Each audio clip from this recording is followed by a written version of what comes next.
Hey there everyone, this is Team Shockwave, and today I'll be doing a commentary video on this matchup between Gem Knight and the Red Eyes Exceed build. Something I don't do very often, but when I have the free time, I would do the commentary videos. You guys have been asking me that a lot, especially when it comes to these duels with the music in the background. I know some of you guys are not a fan of this kind of matchup just because that you really want to actually hear the players' thought process and conversation between each other. But you know, I'm kind of doing this to avoid all the background noise, because a lot of times we are doing this at our locals, and our locals is basically it's actually in the basement where like there's pipes and water going through, and it's annoying like ventilations going through. So that's why I kind of mute everything out, because it's just very annoying to hear, and sometimes disgusting in a way, because you do hear like water passing through the pipes once in a while.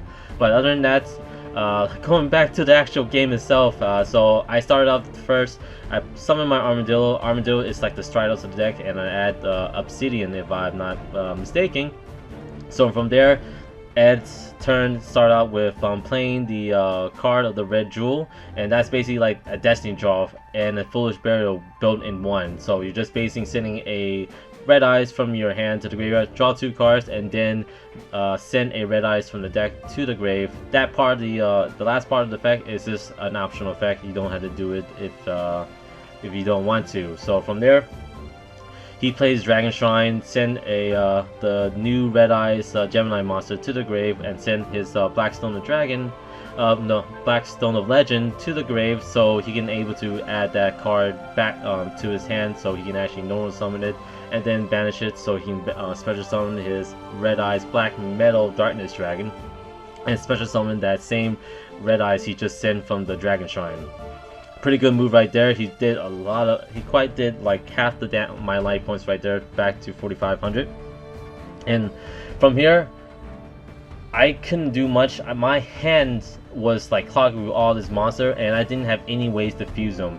I did have Unexpected Guy or Die, allow me to special summon a normal monster, normal monster level 4 or lower from my deck to the field. But from there, I could have Exceed summoned, but I had no real good Exceed monster to actually get rid of those 2 big beaters right there. So I had to play defensively, and hopefully I was able to live another turn and maybe join to my Gem Knight fusion or Brilliant fusion.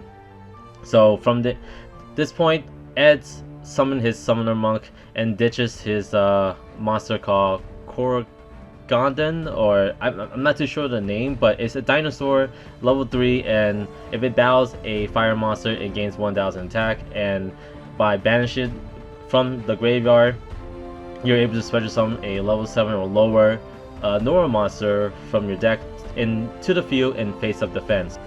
So right now, Ed is looking pretty good swarming his field with all these big monsters, and I really think I can actually survive this turn the way it looks right now. So now Ed just special summoned his new Red Eyes Exceed monster called Red Eyes Black Metal Flare Dragon, and it's very scary what this card can do. So basically, it's a generic rank 7 monster, and if this card has material on it, it cannot be destroyed by card effect. And for each time your opponents activate a card and resolve, inflict 500 damage to your opponents. And at any point in any player's turn, you're able to detach to special summon a level 7 or lower normal monster from your grave to the field. Again, that is tremendous, like how much it can do on one card. I think Konami made the right choice actually banning the Dragon Rulers before these cards came out, because I can see a lot of the Dragon Rulers base deck could abuse this kind of effect all the time. Alright, so we start game 2 with Edo summoning his Mathematician and sending up that same monster back to the graveyard again. So he's trying to set up for more spamming of the level 7 monsters, and I can see that he has that Red of the Jewels, but I don't think he can able to get a Red Eyes to his hand, and that's basically a dead card right now. But he's able to set up his graveyard with more Dragon Monster, and he actually sent a Shrine Protector, or Protector of the Shrine, this is a great defensive card because you're able to bring it out if any of your dragons face up are sent to the graveyard or being destroyed by battle, and you're able to special summon from your hand or graveyard to the field. And not only that, but it counts as 2 tribute for a dragon, so a great card to have, especially when you're playing a lot of high level monsters in your hand. So he's in his turn from here. I saw that he actually had 1 for 1, so I think he could have gone into brought out 2 of his red eyes, and maybe could have gone to Dragosack to play more a little defensively, but maybe he was holding out for something. So from here, I saw the advantage that he just left out 1 monster to the field, so I played the new fusion card that's coming out in Clash of Rebellion, new fusion support for the Gem Knights, and that is Brilliant Fusion. This card is a continuous spell card and allows me to send my fusion material from my deck to the graveyard and bring out my fusion monster. But the catch is that the monster I bring out will have 0 attack and defense. The new Gem Knight monster I brought out is called Gem Knight Lady Brilliant, and what she can do is that she can send 1 Gem Knight monster you control to the grave, and you're able to special summon a Gem Knight Fusion to the field, ignoring the special summon condition. So that is an amazing card that it can do all of that. So I activate my Absorb Fusion. This allows me to add a Gem Knight card from my deck to my hand, but in the condition, I can only special summon Gem Knight monster for the rest of the turn. This card is not confirmed yet if it's going to be out in this set coming out this weekend, but I decided to play it anyway because it seems like it's a must-have to play. But I will do a deck profile afterwards, showing you what you can use over that card instead if it doesn't confirm coming out in Clash of Rebellion. But as of now, the new Fusion Lady Brilliant and the new spell card Brilliant Fusion are gonna be coming out this set, and it makes a lot of difference for the archetype itself. And what you saw, what I did now is that I activate Gem Knight Lapis effect, sending a Gem Knight monster from my extra deck or to the deck to the grave to inflict 500 damage to each special summon monster that's on the field to my opponent. So from there, I'm just gonna destroy that mathematician because I didn't want him to draw, just in case that for some reason he survived this whole attack. But he's not gonna be able to do that because from what we saw in his hand, he didn't have anything like Gores, Battle Fader, or Scrap Skirkle. So that's gonna be a game from there. Now we're in game 3 and Edo decided to go second, which I think is a good move on his part. It allows him to draw the extra card, while at the same time it prevents me from going all out like what I did last turn. So I'm just gonna normal summon my Armadillo and get my Garnet to my hand, and I think that's the only move I can make at this point.